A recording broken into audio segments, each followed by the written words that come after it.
Ассалаумағалейкум, қалайсыздар, қалай жағдайларыңыз жақсы ма, денсаулықтарыңыз қалай? Қазір мынау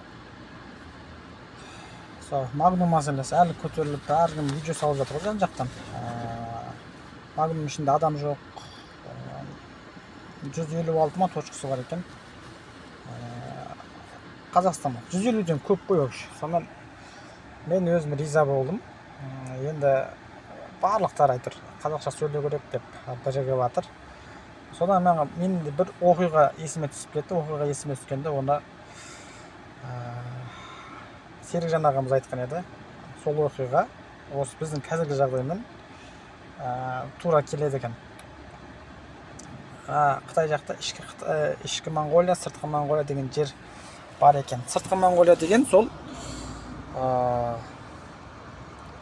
кәдімгі Моңғолияда сыртқы Моңғолия, ішкі Моңғолия деген сол Қытайдағы қазақ автономиялық облыс деген сияқты ол жерде де облыс бар, бірақ моңғолдар тұрады. Қытайлар сол ішкі Моңғолда тұратын қытайлардың тілін жаяқ деген ғой, тілін жойып тек қытайша оқысын. В общем, ішкі Моңғолға тиісейік деп мектептерін жапқан. Сонымен тек қытайша оқысын. Енді қытайша оқиды, одан моңғолша оқиды өздерінің тілдерінің арасында.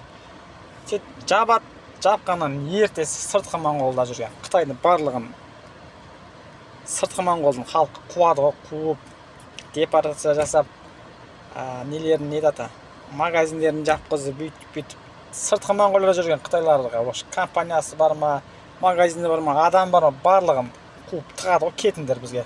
Ішкі Моңғолия тыныш болмаса бізге түк керектерін жоқ. Сөйткеннен кейін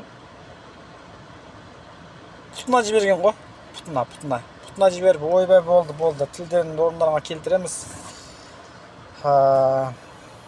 моңғол тілі қайтып оқытылады деп. Ол сыртта жүріп, бір Қытайдың ішкі ісіне негізі Моңғолия араласуға құқы жоқ, дұрыс па? Бірақ тілге келген кезде ішкі моңғолдар қорқытылып кетпесін деп, сыртқы Моңғолия сондай қадамға барып, тілін сақтап қалған екен. Сондықтан тілі құрыса, елі құрыйды дейді ғой. Біздің көп жиналыстарымыз өзі орысша өтеді. Орысша білмейтін, қазақша қалай айтсам екен, қазақша сөйлемейтін, қазақша білмейтін депутаттар да бар, қазақша білмеймін дейтін. Әкімдер бар ма жоқ па? Сол шенеунік барлығын сыпыр көріп қой. Тек қазақ тілінде өтсін. Жиналыс бола ма, тағы не болады? Мәжіліс жиналыстары бола ма? Енді сыртқа шықса, ол өзі сөйлеуге болады. Мысалы, Өзбекстанға барып, болмаса Қырғызстанға барып, болмаса Ауғанстанға барып сөйлеме, ол өзі орысша сөйлеуге болады. Өкімет басында отырғандар деген ойға келдім.